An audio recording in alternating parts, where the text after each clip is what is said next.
안녕하세요. 반갑습니다. 최성환 강사입니다. 이렇게 비대면으로 또 이런 색다른 경험을 또 하게 돼서 또 영광이고, 또 현장에 계신 분들께 좋은 정보 조금 같이 공유하는 시간을 갖길 바라겠습니다. 이렇게 20년이 지났습니다. 월드컵이 2002 월드컵이 온 국민이 하나 되는 20년 동안 저희가 많이 발전했고, 또 이제 올해 또 있는 11월 달에 있는 카타르 월드컵에서 좋은 성적을 이뤄서 온 국민이 다시 하나 될 수 있는 시간이 됐으면 좋겠습니다.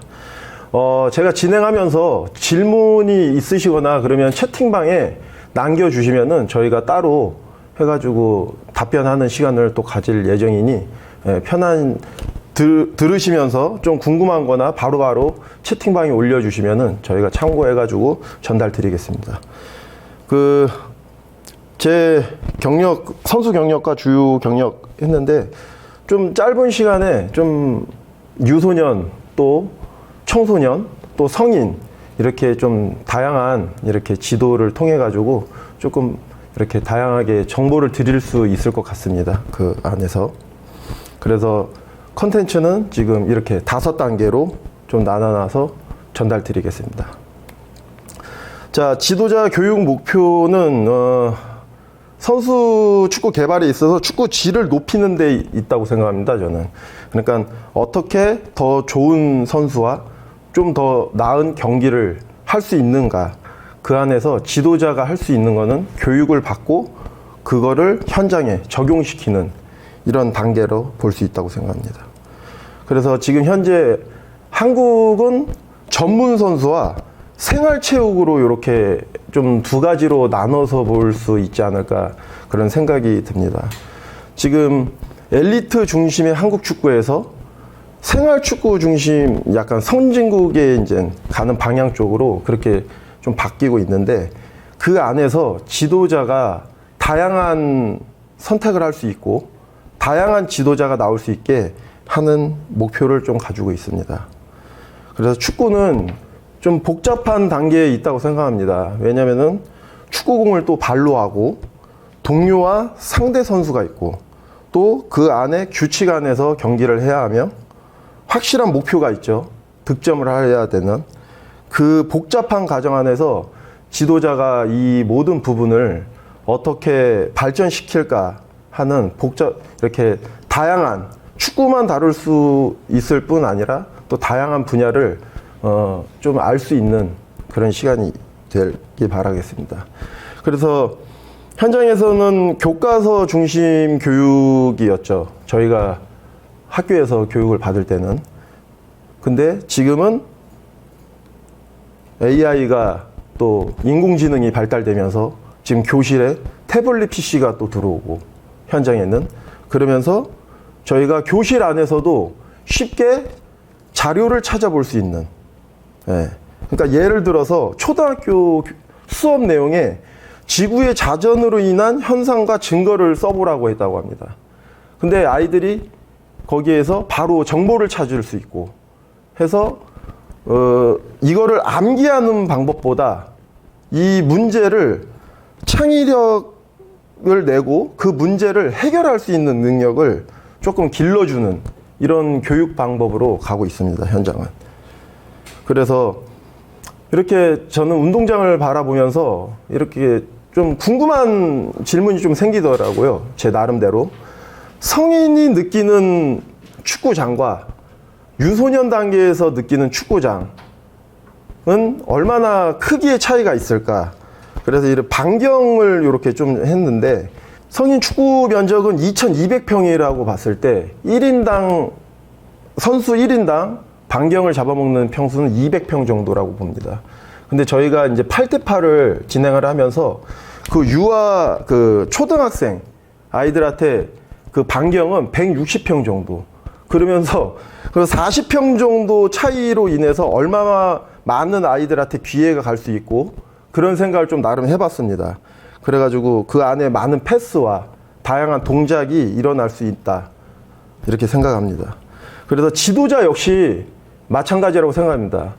교육을 통해서 C급 코스를 들어갔을 때와 B급 코스를 들어갔을 때, 또 A급 코스를 들어갔을 때는 지도자들이 이렇게 좀 활동할 수 있는 영역이라 그럴까? 풀피치를 바라보는 이 영역대가 조금 다르더라고요. 예, 그래가지고 요렇게 좀 나눠봤습니다, 저희는.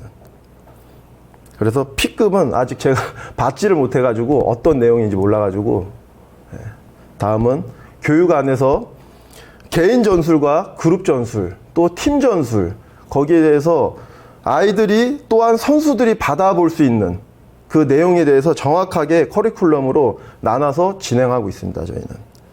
그래서 그 안에서 지도자가 연역법을 선택을 할 것인가, 귀남법을 선택을 할 것인가, 이게 사실 보면서 제가 어떤 것이 옳다, 또 어떤 것이 좀 안 좋다, 이렇게 말씀을 할 수 없는 게 현장에 계신 지도자들이 좀 적절하게 선수들한테 전달하는 과정이라고 생각합니다, 저는.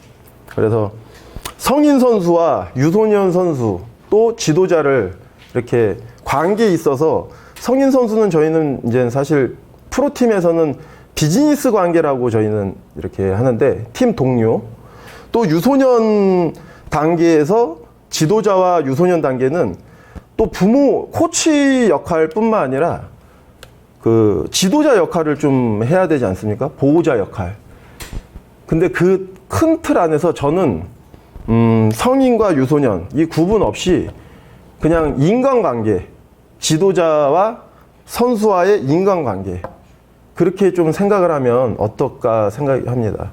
왜냐하면 그 안에서 존중이 있어야 되고, 저희가 그렇게 대우를 하면서 그 아이와 지도자는, 예, 그 존중 안에서 서로 이렇게 공유를 할 수 있다고 생각합니다. 그래서 축구는 왜 하는가? 훈련은 저희가 왜 하죠? 경기를 발전시키기 위해서 한다고 생각합니다, 결국에는.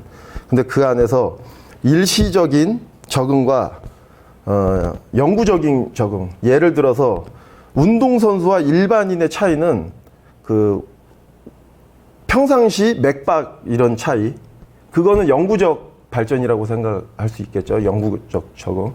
그래가지고 이제 우리가 단기 대회를 발전시킬 것이냐, 예, 시즌을 발전시킬 것이냐, 그 안에서 지도자라면은 계획과 방법, 이런 구분이 좀 잘 돼야 될 것 같습니다. 그래서 원리는 이 부분은 파주 센터에 들어가면은 이게 걸려 있더라고요, 액자에. 지금 이게 68년 전 김용식 선생님의 메모에서 볼 수 있듯이 공격상 넓고 깊게 설 것, 침투할 것, 활동할 것, 뭐 요런 부분, 수비 요소는 밀집시키고 지연시키고, 이런 부분이 이게 68년 전 메모지라고 합니다. 저는 이분을 잘 모르는데 축구는 그러면 바뀌지 않았다, 기본 틀은. 또 옆에 보면은 체력적, 기술, 정신면에서 이런 부분을 하면은 그때 당시에도 이런 것들을 어떻게 발전시킬 수 있었을까 하는 연구가 계속 있었다고 생각합니다.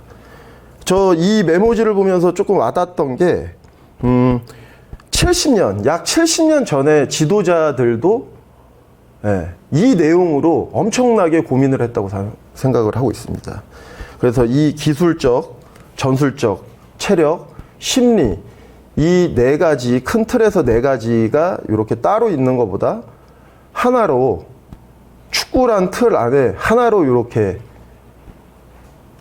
묶여져서 전문가가 축구 경기를 발전시킬 수 있는 그런 요소. 근데 이 안에 조금 과학이 들어가는 게 아닐까, 요즘은. 이런 생각을 했는데, 그 부분은 이 네 가지의 부분을 어떻게 잘 효율적으로 발전시킬 수 있을까 하는 좀 고민이 들었습니다, 개인적으로. 전체적으로 제가 이렇게 말을 전달하면서, 채팅창에 남겨주시면 또 그것도 반영을 하는 게, 제 말이 다 옳은 건 아닙니다, 여러분. 여러분들이 현장에서 제 말에 공감이 되시면은 잘 적용을 하시면 되고, 또 제 얘기를 듣고 그 나름대로 응용을 하시는 게 좋다고 생각합니다. 그래서 그 안에 이렇게 코칭 방법 한 3가지로 나눠봤습니다. 스타일. 독재적 코칭. 일방적으로 전달을 하는 거겠죠. 예.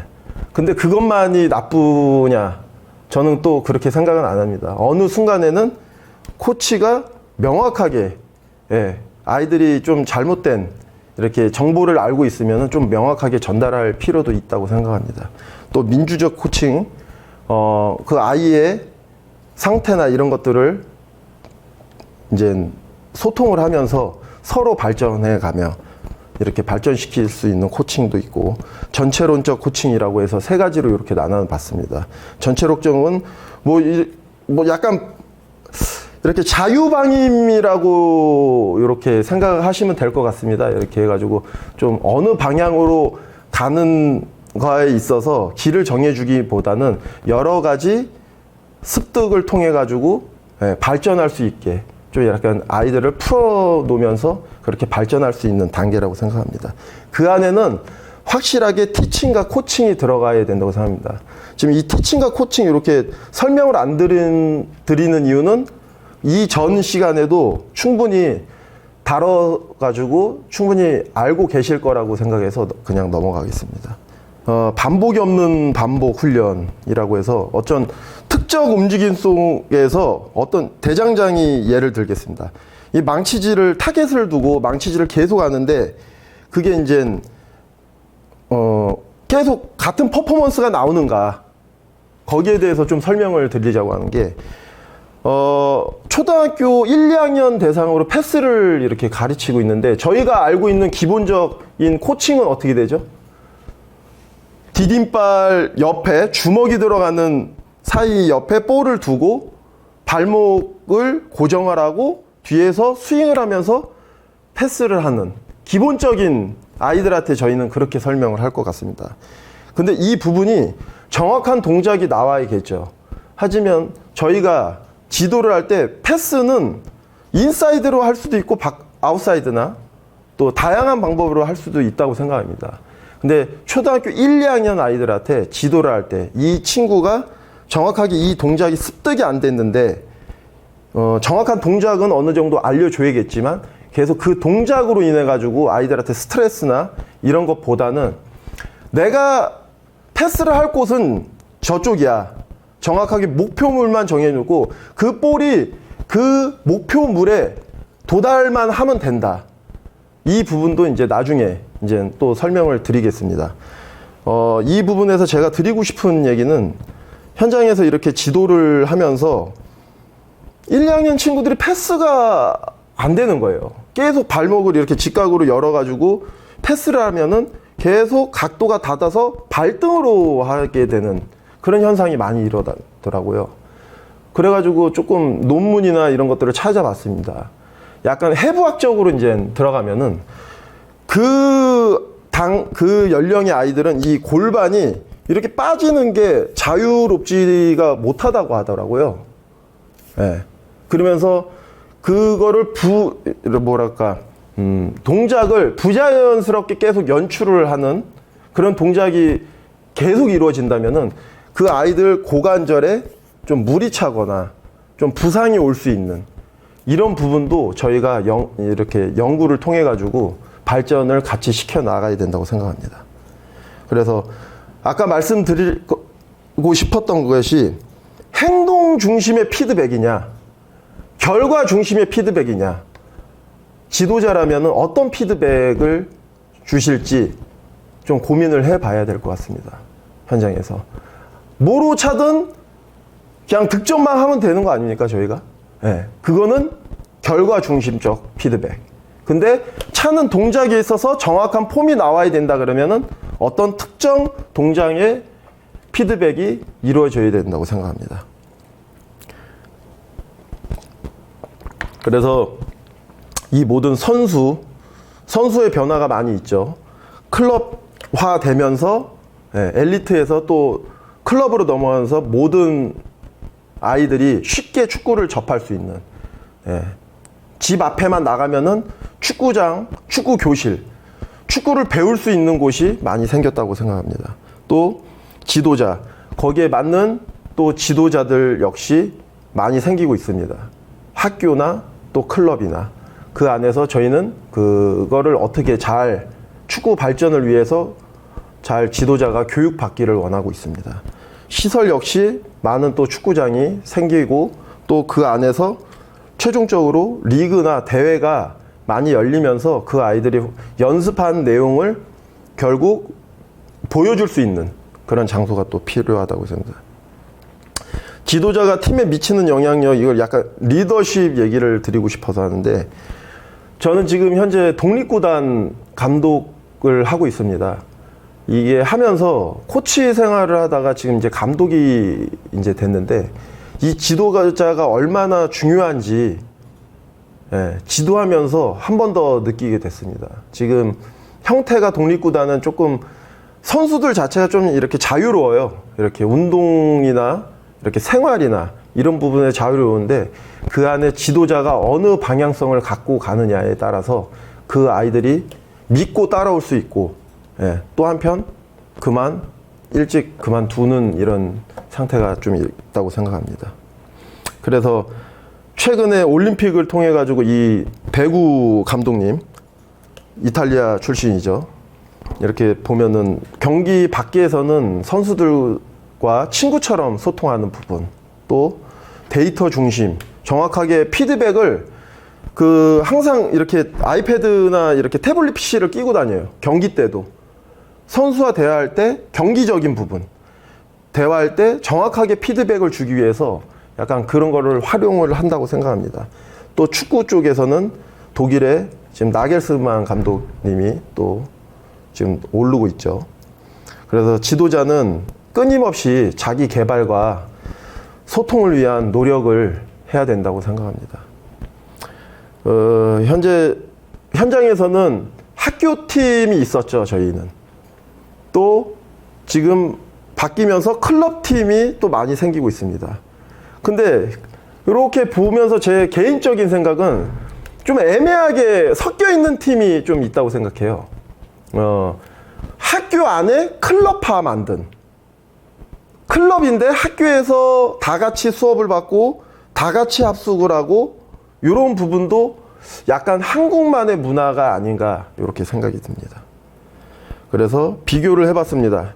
2011년도 학교와 클럽팀 숫자, 언더 18세에서는 한 팀도 없었죠. 11년도는. 근데 2021년 작년 가을에 조사한 바로는 상당히 많은 부분 클럽화가 진행되고 있다. 벌써 한국에서는 이렇게 보여집니다. 학생 선수들을 위해서 지도자와 부모가 서포트하는 그래프라 이렇게 만들어 봤습니다. 하지만 지금 현장에는 많은 부분 학생 선수가 지도자와 부모님한테 잘 보이기 위해서 좀 플레이를 하는 부분, 이런 부분도 저희 지도자들이 좀 곰곰이 생각을 해봐야 될 내용이라고 생각합니다. 선수들은 지도자의 성적과 이런 부분들을 만족시켜야 되고, 부모님의 열성을 또 그것 역시 기쁨을 드리기 위해서 지금 현재 아이들은 만족을 시켜드리기 위해서 노력한다고 생각해요. 근데 그걸 역으로 학생 선수가 자연스럽게 플레이하는 동안 지도자와 부모가 좀 서포트하는 이런 역할이 됐으면 좋겠습니다. 이 부분은 1년 동안 고등학교 팀을 대상으로 한번 조사를 한번 해봤습니다. 1년 스케줄인데, 이게 뭐냐면은 경기를 1년 동안 83경기를 했어요. 고등학교 팀이. 그러면은 그 1년 동안 휴식도 40일을 줬습니다. 그러면은 그 안에서 훈련하는 날은 242일 정도가 되더라고요. 상당히 많은 훈련 일수죠. 또 시간도 될 겁니다. 근데 다른 생각으로 하자면은 경기 하루 전에 컨디션 트레이닝을 하죠. 좀 이렇게 경기에 포커스를 맞출 수 있는. 경기 끝나고 저희가 뭐 하죠? 경기 끝나고 회복 훈련을 합니다, 저희는. 예. 그거를 좀 나눠서 또 휴식을 40일 주면은 그렇게 생각하면은 컨디션, 경기, 회복 훈련, 팀 훈련, 휴식 이렇게 나눠봤을 때는 1년에 76일 정도를 훈련을 할 수 있는 날짜가 없다. 시간이. 개인적으로 좀 궁금해서 1년 스케줄을 정리를 한번 해봤습니다. 이 부분은. 예. 그래서 왜 훈련이 중요한지, 저희가 왜 훈련을 잘 구성을 해야 되는지 좀 설명드리고 싶었습니다. 예. 그래서 이건 코칭 프로세스처럼 좀 간략하게 10가지 단계에서 조금 이렇게 지도자가 개인 스스로 이렇게 개념을 정립을 할 필요가 있습니다. 저 때 역시도 오심은 경기의 일부라고 지도자 선생님들한테 좀 배웠습니다. 여러분들 생각 공감하나요? 저랑 같이? 예. 근데 지금 세대 선수나 지도자는 오심도 경기의 일부라고 생각을 할까요?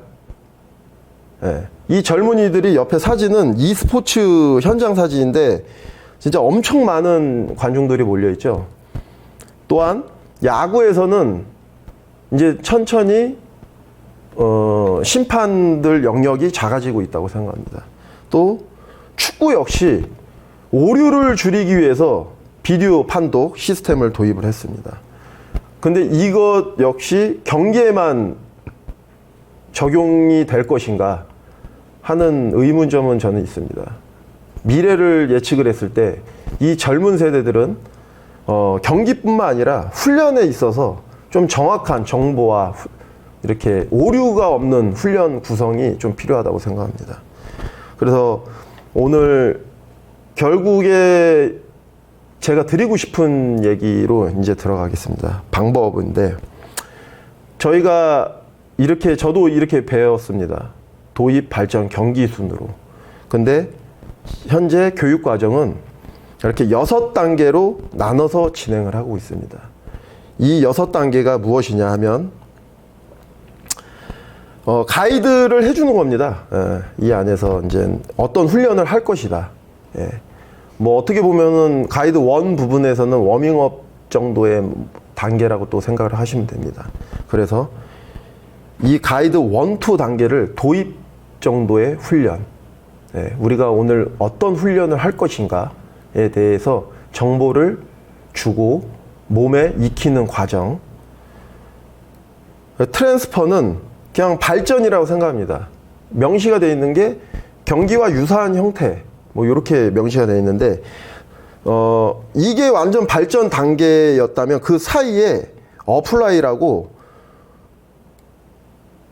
또 다른 발전이 있다고 생각해요. 저는 이게 세부 훈련.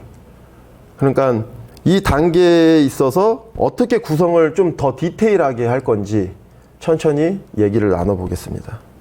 그 안에서 드릴 훈련과 플레이 훈련, 그게 왜 우리가 개념이 필요한지도 얘기를 해드리겠습니다. 그래서 이 세 단계에서 6단계가 있느냐, 이 단계보다는 경기는 경기이고 도입 발전 요 단계에 6단계가 있다면 도입의 가이드 정도 훈련과 이 오늘 주제, 예를 들어 빌드업이다, 이거를 발전시키기 위해서 세부화된 훈련이 필요하다고 생각합니다. 그래서 그 안에 드릴폼과 게임폼, 플레이 형식의 또 훈련 방법, 방식, 질적으로 드릴 훈련인가 플레이형 훈련인가, 그것도 교육 과정에서는 명확하게 나누고 있습니다.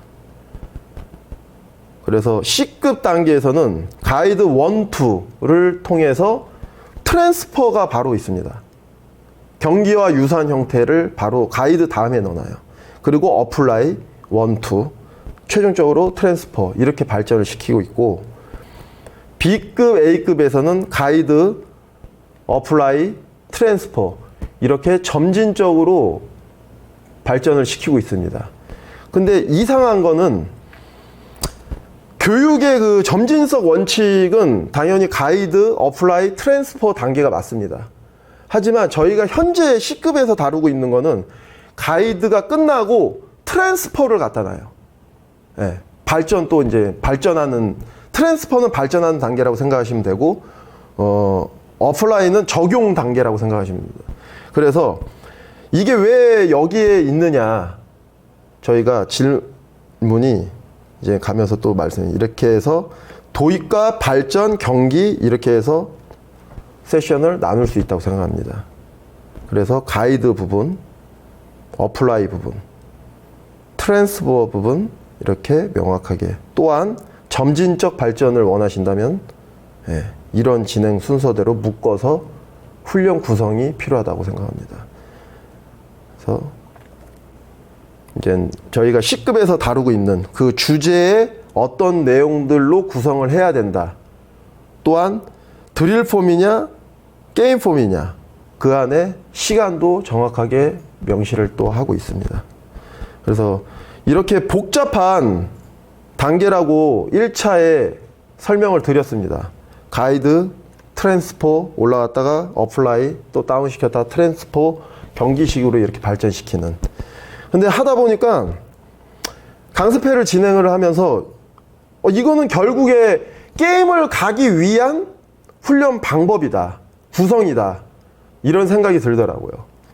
그래서 C급에서는 아까 말씀드리고 싶었던 건 트랜스퍼가 가이드 끝나고 트랜스퍼가 있는 이유는 한국 그 유소년 훈련상 너무 많은 드릴을 지금 현재 하고 있습니다.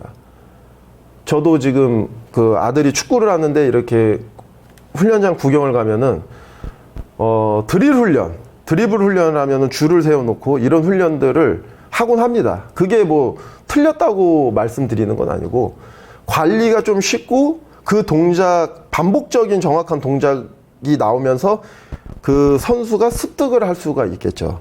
그래가지고 가이드, 트랜스퍼, 어플라이 이런 점진적 원칙에 있어서 조금 변화를 준 거는 약간 특별한 사항이라고 좀 보시면 되겠습니다. 그래서 훈련의 목적에 맞게 점진적 단계로 구성을 하는 게 현장에서는 많이 응용을 하고 계실 것입니다. 결국에 제가 말씀드리고 싶은 거는 이 마지막 단계 게임을 어떻게 발전시킬 것이냐 그 안에서 현장 지도자분들이 알맞게 구성을 하는 그런 단계입니다. 그래서 빌딩이라고 생각을 조금 비유를 하고 싶어요. 1층부터 5층이란 이런 층이 있다면 제가 결국에는 이 훈련 목적과 목표에 어떻게 도달을 하느냐. 제가 가이드 끝나고 어플라이만 하고 경기를 할 수도 있는 부분이고 또 뭐 이렇게 해가지고 선택적 디펜스를 발전시킬 거다. 그럼 어떤 단계를 가이드 부분으로 해가지고 그 다음에 경기로 넘어갈 수 있는 부분도 있고 그것은 현장의 지도자분들이 어떤 층을 들렸다 가든 결국에는 훈련 목적과 목표에 맞게 발전을 시키시면 좋겠습니다. 그래서 그 안에 드릴 폼과 게임 폼을 좀 설명을 드리겠습니다. 저희가 2년 전에 그 얘기를 할 때 시작과 멈춤이라고 설명을 좀 드렸습니다. 근데 이렇게 진행을 하면서 저 스스로도 좀 의문점이 생기더라고요. 드릴 그냥 저희가 예전에 했던 1번부터 5번 하프에다 볼을 세워놓고 패턴 훈련이라고 하죠. 그 부분이 드릴이라고 하면 거기에 조금 더 발전을 시켜서 수비를 포함을 시킨다면은 전환이 일어난다. 그거는 어떻게 설명을 할 것이냐. 그거에 대해서 좀 생각을 하다가 팀에 필요한 부분을 반복적인 경험을 통해서 발전을 시킬 수 있는 단계라고 좀 설명을 드리고 싶습니다. 개인적으로는. 그래서 그 안에는 모든 드릴, 플레이 형태의 가이드에서도 두 가지로 나눠질 수 있습니다. 어플라이, 트랜스포. 그래서 좀 더 설명을 드리면 저는 목적이 드릴 훈련에서는 저쪽 골대에다가 골을 넣는 거예요. 지금. 그러면 수비가 없죠. 지금. 그러면은 연결을 해서 여기서 잘 안 먹히네. 이 선수가 연결을 해가지고 득점을 하면은 그냥 드릴 훈련이 쉽게 일어난다고 생각합니다. 하지만 여기에다가 수비를 포함을 시키면은 어떤 현상이 일어나겠죠? 뺏기거나 전환의 현상이 일어나겠죠. 그러면은 드릴 훈련에서 반복적인 전환이 일어나면은 그건 약간 플레이 형태에 가깝다. 근데 여기에 수비가 뺏었을 때 목표를 주고 숫자를 6대4 정도의 경기를 한다면은 볼을 뺏겨도 다시 재탈환할 수 있는 그런 상황이 일어나겠죠. 그리고 득점을 할 때 6대4 정도의 경기니까 쉽게 또 득점을 할 수 있다고 생각합니다. 그러면은 득점을 위해서 반복적인 요소들이 여기에서는 잘 나온다고 개인적으로는 생각합니다. 또 플레이 형태에서는 그리드를 놓고 여기 안에서 똑같이 드릴 폼을 그대로 가져왔습니다. 6대4로 한다면 6대4로 한다면은 노란 팀에 더 훈련 집중이 가겠죠. 근데 여기에서 동등한 조건에 수비수를 한 명만 더 포함된다면 골키퍼까지 포함해서 6대6 상황이 벌어진다고 생각합니다. 그러면은 이 팀한테는 같은 또 기회를 준다고 생각합니다. 공격을 진행하다가 수비한테 뺏겼을 때 동등한 숫자에서 또 수비가 이 타겟, 골대에다가 득점을 할 수 있는 그런 상황이 벌어진다고 생각을 합니다. 저는. 그래서 이 드릴과 플레이 폼에 대해서 가볍게 설명을 드렸습니다. 이 복잡한 단계를 득점, 측면, 중원을 통한 공격, 볼 소유, 방향 전환, 경기 재개, 역습, 공수 전환, 롱볼과 세컨드 볼, 이 안에 세트 피스를 어떻게 발전시킬까는 저희가 다 같이 고민을 해야 된다고 생각합니다. 영상을 하나 더 보시겠습니다. 이 영상은 최근에 교육에서 나왔던 장면입니다. 토론을 통해서 서로 주제를 놓고 합을 도출해가지고 좋은 방향으로 나갈 수 있는 방향을 찾는 거라고 생각합니다. 합수대로 원더력을 나가면서 여기 앉았을 때 아까 선생님 말했듯이 이 안쪽에 있는 선수들보다 최대한 저도 의견 한 번만 예. 저희 진짜 너무 없고 축구라는 게 결국 숫자 시작은 지도자가 생각을 하고 그거를 대화로 하면서 서로 합리화시킬 수 있다면은 그것부터 시작이라고 생각을 할 수 있습니다. 그래서 이런 도입, 발전, 경기순, 가이드, 트랜스포, 어플라이, 또 다시 트랜스포, 그 다음 경기, 아니면 가이드, 어플라이, 트랜스포 단계 이런 훈련 구성은 현장에 계신 지도자분들께서 적절하게 사용을 하시면 될 것 같습니다. 그 안에 게임 폼인지 드릴 폼인지 이 단계, 이 정도의 훈련 구성의 단계에서 좀 이해를 하셨다면은 조금 훈련 세션을 만드시는데 조금 도움이 되지 않을까 이런 생각을 하고 있습니다. 다음은 이 부분은 이렇게 진행을 하면서 수강생들한테 조금 피드백을 받아봤습니다. 그래가지고 조금 어떤 부분이 있느냐는 좀 더 단계적으로 나누면서 좀 더 세분화해서 생각을 좀 많이 한다. 좀 더 고민을 많이 한다는 전반적인 그런 피드백이 오더라고요. 네. 그래서 구성은 그렇게 말씀을 드렸고 이제 도구적 기회, 저희가 활용할 수 있는 도구적 기회가 뭐라고 생각하십니까, 여러분들은? 운동장에서 지도자가 사용할 수 있는 무기이죠. 네. 그래서 이 부분도 어떤 도구적 기회를 이제 생각할 수 있는지 좀 수강생들한테 또 현장에 있는 지도자 선생님들한테 좀 받아봤습니다. 그래서 여러 가지가 있겠죠. 저희 훈련 도구, 장비가 있을 것이고 공간 설정을 할 수 있어야 되고 그 안에 선수도 구성을 해야 되고 시간과 규칙을 저희는 설정을 해야 됩니다. 근데 또 이 수강생들과 현장에 있는 지도자들 분들과 이렇게 대화를 나누면서 생각하는 게 어떤 분들은 공간에다가 선수를 맞추는 사람도 있고 어떤 부분은 선수, 포지션에 따라서 공간을 활용하는 사람도 있고 그렇게 해가지고 조금 이렇게 자기만의 구성 방법이 좀 나눠져 있더라고요. 예. 저는 거의 공간을 먼저 설정을 하고 팀의 어떤 부분을 발전을 시킬 것인가에 대한 공간을 설정을 하고 거기에 좀 선수를 맞추는 편이 아니었는지 좀 그런 생각이 듭니다. 그래서 지도자가 가질 수 있는 무기라고 생각합니다. 이것이 운동장에서 저희가 활용할 수 있는.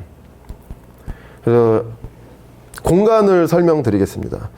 저희가 중원 지역을 발전을 시킬 것이냐 또 아니면 사이드 지역 발전을 시킬 것이냐 또 팀적으로 보면 디펜딩 서드를 발전시킬 것이냐 미들 서드를 발전시키고 어태킹 서드를 발전시킬 것이냐 이런 공간들의 개념을 좀 설명하겠습니다. 사이드 1대1을 통한 기회 창출이란 주제를 주고 수강생들이랑 얘기를 하고 있었습니다. 그래가지고 사이드에 작은 공간을 만들었죠. 잠시만요. 작은 공간을 이렇게 만들고 사이드에다가 1대1을 시켰을 때 공간 활용에 있어서 다양한 동작이 나올 수가 없더라고요. 예, 저렇게 공간은 설정을 해보니. 근데 저희가 피드백을 준 결과 사이드 공간을 이렇게 좀 만들어 봤습니다. 깊게. 그러면은 얼리 크로스와 라이트 크로스와 컷백 또한 다양한 크로스 장면과 다양하게 1대1 돌파했을 때 들어갈 수 있는 공간이 좀 더 확보가 되더라고요. 이렇게 됐을 때. 근데 이 각도에서 조금 더 응용을 해봤습니다. 니어 포스트로 공간을 자르는 게 아니라 파 포스트로 공간을 좀 이렇게 잘라봤어요. 지금. 잠시만요. 파 포스트로 이렇게 공간을 잘랐을 때는 크로스 3가지 종류도 나오고 1대1 돌파했을 때 더 득점을 통해서 안으로 들어갔을 때 슈팅까지 나올 수 있는 각도, 이 미세한 각도 차이로 이 훈련에 이게 사이드 1대1을 통한 기회 창출이었는데 이 친구가 이제 되네요. 해서 여기서 올리는 것과 여기서 그냥 크로스 올리는 것과 얼리 크로스 올리는 각도는 다 차이가 크다고 생각합니다. 하지만 이 친구 이 정도의 각도, 요 정도의 각도 차이로 이 친구가 드리블 돌파를 해서 치고 들어와서 슈팅을 연결할 수 있는 이런 각도 차이에 있어서 이런 미세한 차이지만 좀 더 효과를 더 얻어낼 수 있다고 생각합니다. 이 부분은 교육을 하면서 제 얘기가 아니라 이제 좀 중간 역할을 하면서 전달을 좀 드리고 싶었어요. 지금 현장에서는 어떻게 창의적이게 구성을 하고 어떻게 생각을 하고 발전을 시키는가에 이제 정보를 좀 공유를 하겠습니다. 그래서 이 부분은 중앙 지역을 통한 기회 창출, 이 위에는 주제입니다. 이 친구가 여기서 패스를 통해서 결국에 득점을 하면은 아주 이상적입니다. 하지만 수비가 있으므로 이 중앙에 들어가기는 좀 어렵겠죠. 쉽게. 이 친구가 이런 공간을 벌려서 끌어나와서 공간을 만들어주고 그러면서 득점을 만든 건데 한번 물어봤어요. 이 공간을 활용을 하면서 이 공간은 왜 있는 거냐? 왜 이렇게 잘랐으며 중앙 지역이면 이렇게 해서 공격으로 가면 되는데 이 공간에 대해서 궁금하더라고요, 저는. 그래서 수강생한테 물어봤습니다. 근데 그 답변이 중앙 지역을 통한 기회 창출이지만 사이드로 볼을 공격 마지막 파이널 서드 가서는 사이드로 공격을 내서 크로스가 올라오는 상황도 가운데에서 득점이 나기 때문에 중앙 지역을 통한 기회 창출이라고 본다. 근데 이게 현장에서는 어떻게 이루어지는지 궁금했어요, 저는. 근데 이 공간, 미세한 공간 하나로 수비가 더 분산되면서 가운데에 공간을 만들고 그러면서 더 많은 기회를 찾을 수 있었다고 생각합니다. 이 부분은. 또 이 부분은 주제가 다이아몬드로 돼 있는 데를 좀 보시면 좋겠습니다. 측면 1대1 설정을 했습니다. 이 9번 선수가 드리블 해가지고 여기서 끝난다면은 당연히 슈팅이 나올 수도 있겠다고 생각합니다. 근데 이 친구가 이 수비가 있음으로써 중앙은 쉽게 안 내줄 겁니다.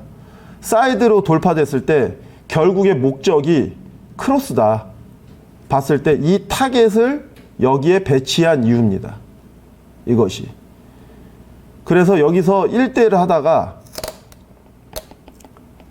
이 9번 선수가 여기서 1대1을 하다가 쉽지 않을 때는 이 서브를 통해서 반대로 연결을 또 할 수 있습니다. 또한 해서 반대 지역으로 연결을 할 수 있고요. 그러면 이 지역, 이렇게 나눈 지역에서는 1대1 효과를 충분히 볼 수 있다고 생각합니다. 근데 또 한 가지, 이 반대로 연결될 때, 이 볼이 반대로 연결됐을 때 이 볼 없는 사람들의 움직임도 중요하겠죠. 사이드에서 볼이 가지고 있을 때만 우리가 1대1인가.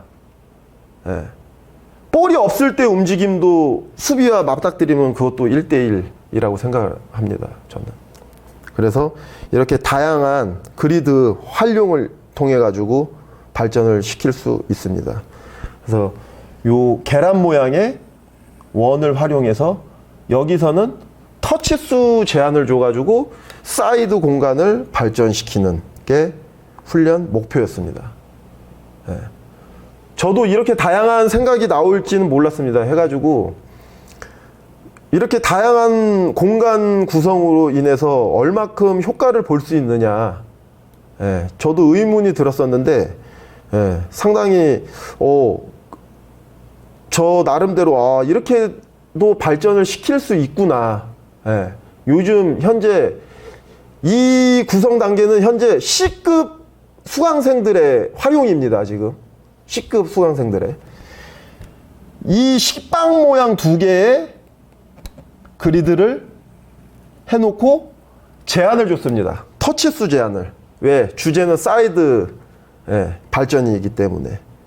사이드에서 기회 창출을 만들어야 되는 부분이기 때문에. 그래서 상당히 이런 처음에 폼을 받아봤을 때 저희는 많은 폼을 이렇게 강습회를 통해 가지고 많이 보고 있는데 이런 것들이 한 번씩 나올 때는 좀 뿌듯함을 또 느끼곤 합니다. 교육을 하면서. 그래서 빌드업을 발전시키라고 하니 오른쪽만 발전시키겠다. 그래서 이 공간은 자기한테 필요 없는 공간이라고 설명을 하더라고요. 그래가지고 오른쪽으로 진행돼서 결국에는 타켓맨한테 연결되는, 반복적으로. 이 부분은 드릴 형태입니다. 공평하지 않죠. 그래서 이렇게 해서 폼을 받아서 진행을 해봤습니다. 지금. 이제 빕스에 대해서 이제 설명인데, 꼭 조끼를 입어야 되는가, 워밍업 단계에서. 근데 한 번은 손으로 들게 해봤습니다. 전 팀 훈련을 하면서 손으로 들게 해봤어요. 근데 좀 더 복잡한 단계에 있더라고요. 손으로 들고 계속 바꿔가면서 또 이렇게 꼬리 활용을 또 할 수도 있고. 근데 이 수영 모자를 색깔별로 쓰게 한 팀은 이제 후배가 운영하는 클럽인데 상당히 창의적이죠. 친구들이 드리블을 할 때 땅만 쳐다본다고 해가지고 조끼를 안 입히고 수영 모자를 색깔별로 구입을 해가지고 머리에다 씌웠습니다. 그러다 보니까 드리블 하다가 패스를 주려고 그러면 고개를 들어가지고 이 조끼를 확인을 하는 거죠. 이 색깔 구분을. 이 작은 차이가 아주 큰 효과를, 훈련에 있어서 큰 효과를 만든다고 생각합니다. 저는. 그래서 장비는 골대를 저희가 미니 경기를 구성할 때 아주 기본적인 겁니다. 마주보고 이 안에서 6대6 경기를 하죠. 스몰 사이즈 게임을. 근데 공격 시 좀 깊이를 만들고 싶다. 그랬을 때는 골대를 등지고 해서 하면은 이런 효과가 깊이를 만들 수 있다. 이런 효과가 일어날 수 있고. 근데 공격 시 또 나는 넓이까지 활용을 좀 하고 싶다.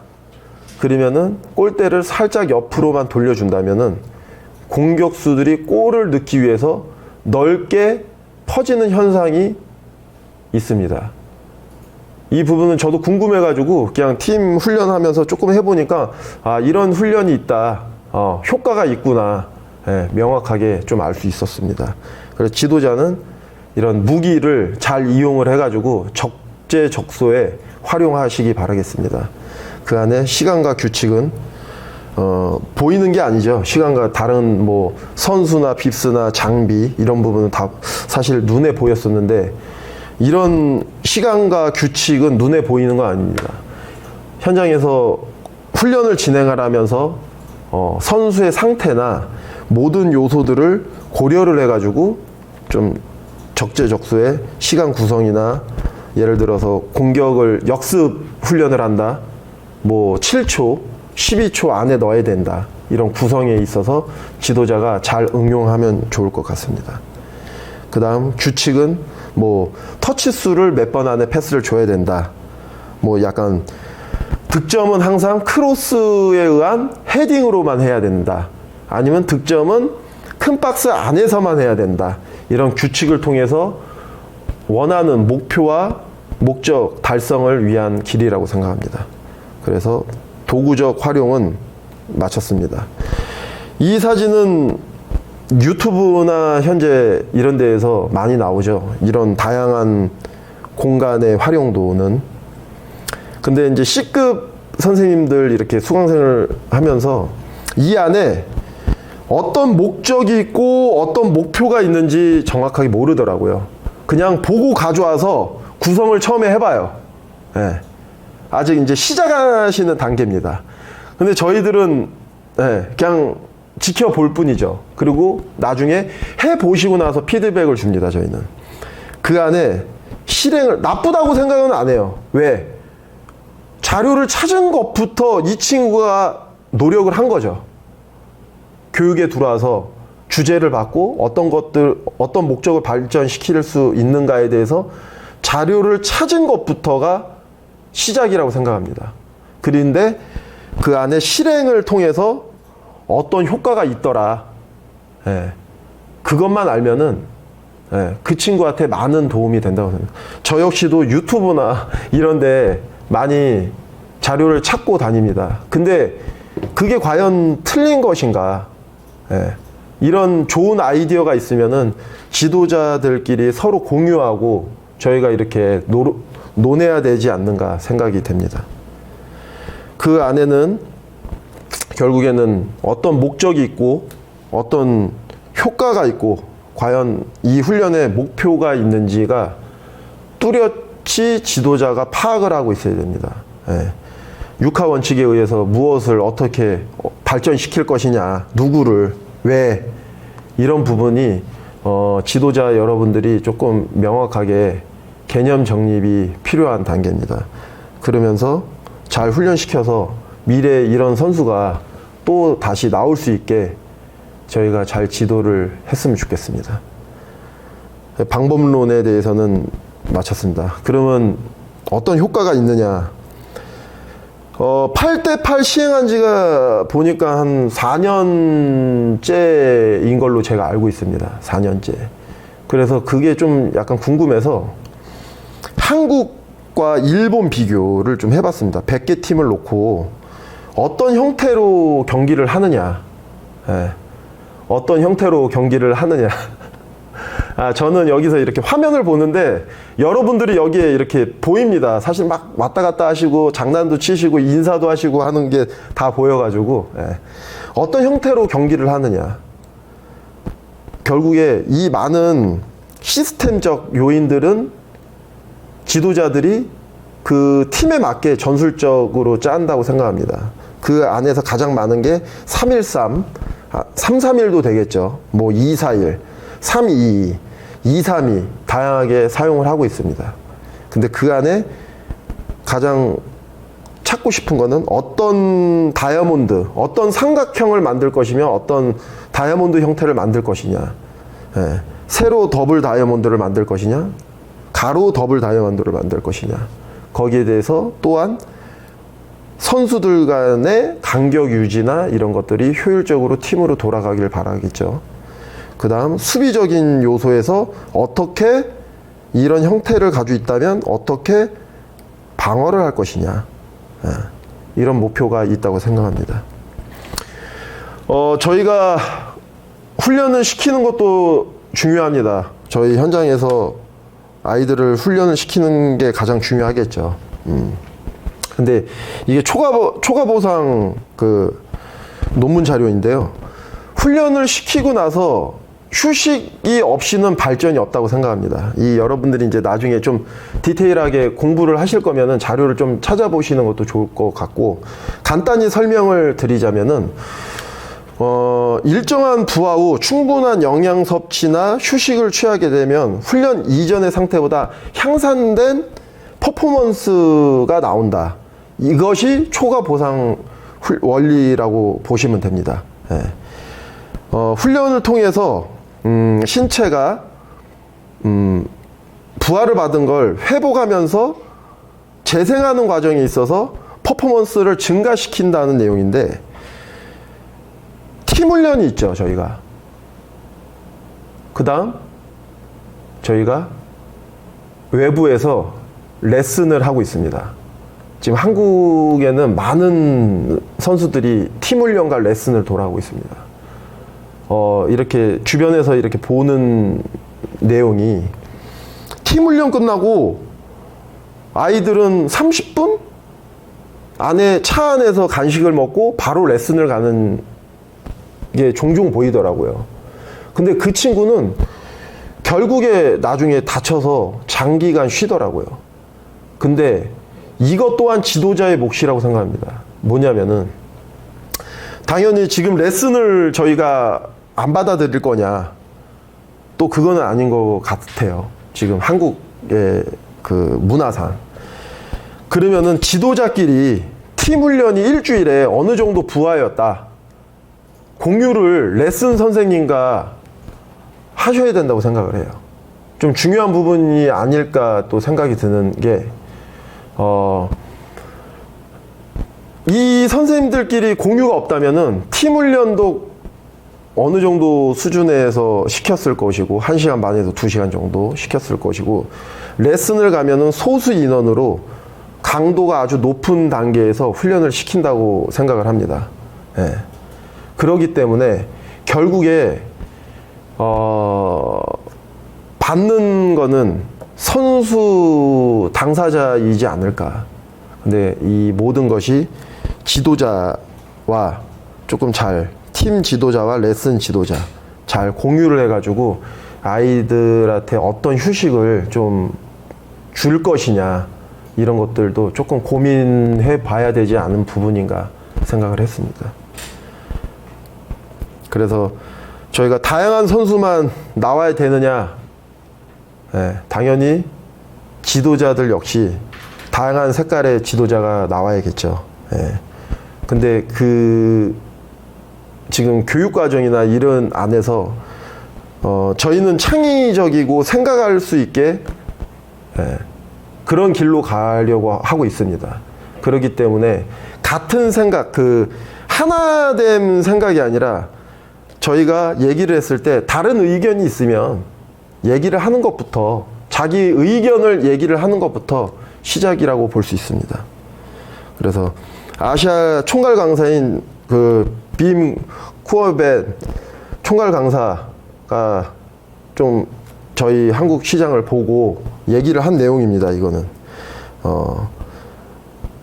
아시아 코칭 과정에서 관찰된 실제 훈련에서 주된 결함은 무엇이냐, 문제점이 무엇이냐 하니, 지도자 중심의 일방적인 코칭, 학생 코칭의 경기 분석 대신 지도자에 의한 축구 일과, 그라운드에서 너무 많은 코칭, 유연하지 못한 선수들, 지도자에 의한 너무 많은 훈련 세션, 충분치 못한 학생 코칭에 대한 관찰, 이렇게 5가지로 이렇게 인터뷰를 했다고 합니다. 저도 자료를 찾으면서 그냥 읽은 내용입니다. 좀 정보를 드리고 싶어서. 좀 공감이 되시나요? 여러분들 이 내용에? 네, 저는 이거를 읽고 조금 많은 부분 우리가 관찰을 해야 되고, 또한 아이들 위주의 훈련이 돼야 되고, 또 너무 지도자에 의한 일방적인 코칭이 조금 바뀌어야 되지 않는가, 이런 생각을 해봤습니다. 예전에는 이런 얘기가 많았습니다.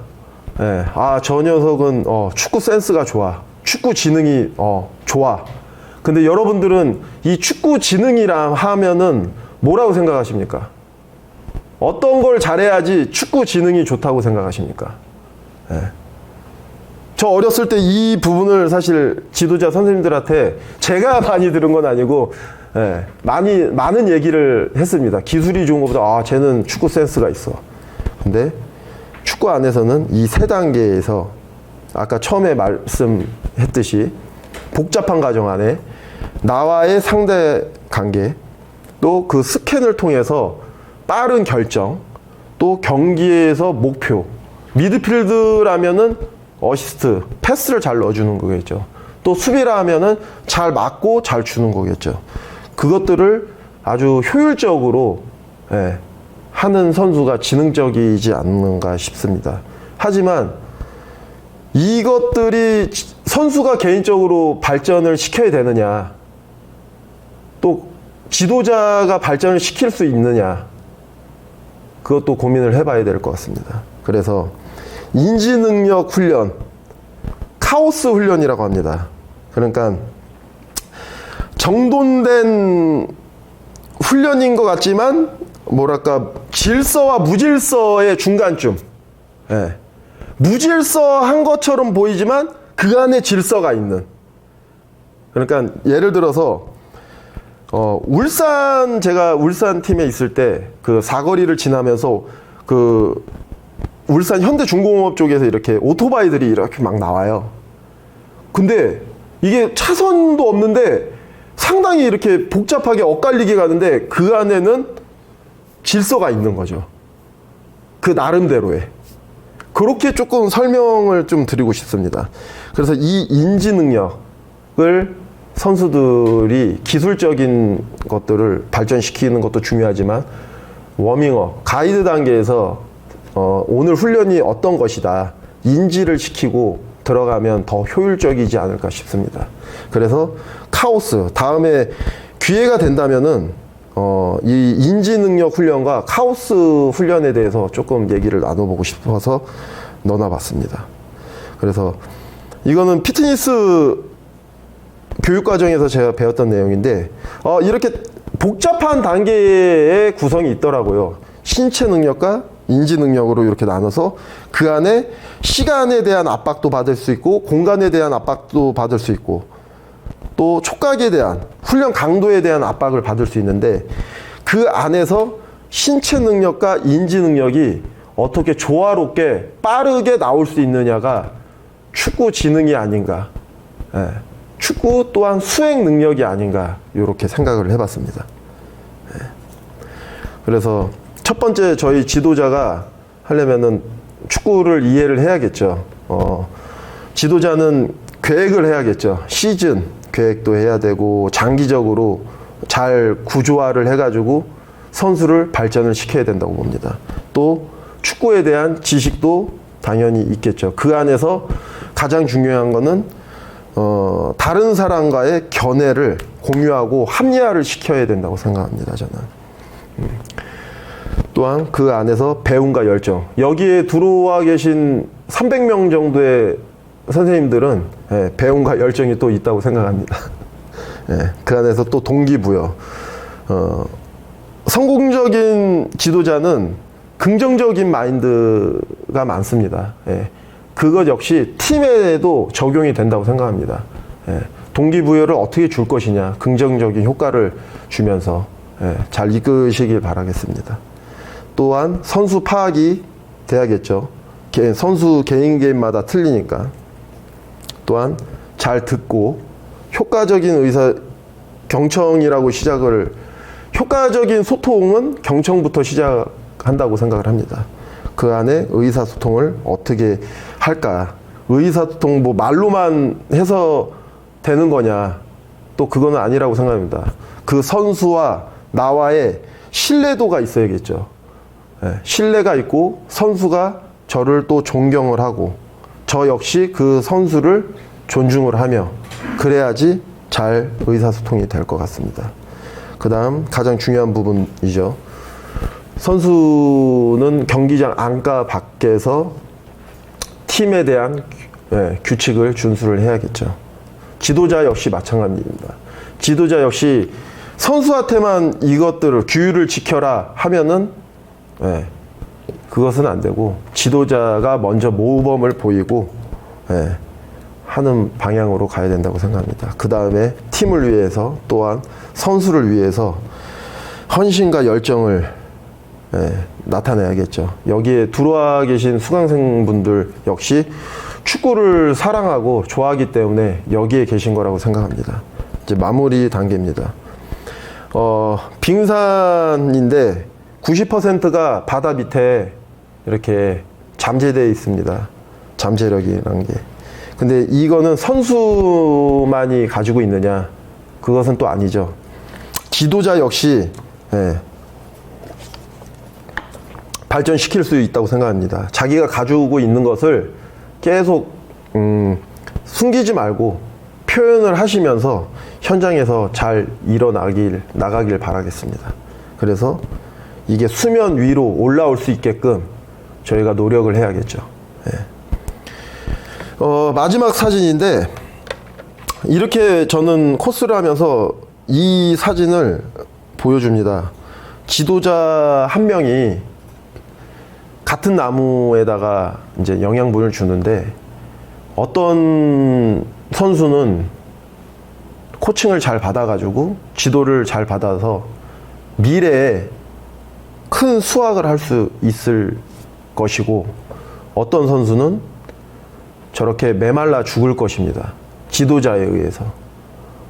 그 밑에 이제 선수라고 이제 수레를 가지고 있는 선수라고 하면은 훈련 프로그램 발전도 좋지만 선수를 가르치는 사람으로서 어떤 영양분을 주는가에 따라서 선수는 풍성한 열매를 얻을 것이고 어느 선수는 또 저렇게 메말라 죽는다는 거를 조금 지도자가 생각을 하면 어떨까 생각합니다. 여러분들. 이렇게 해서 좀 많이 얘기를 했습니다.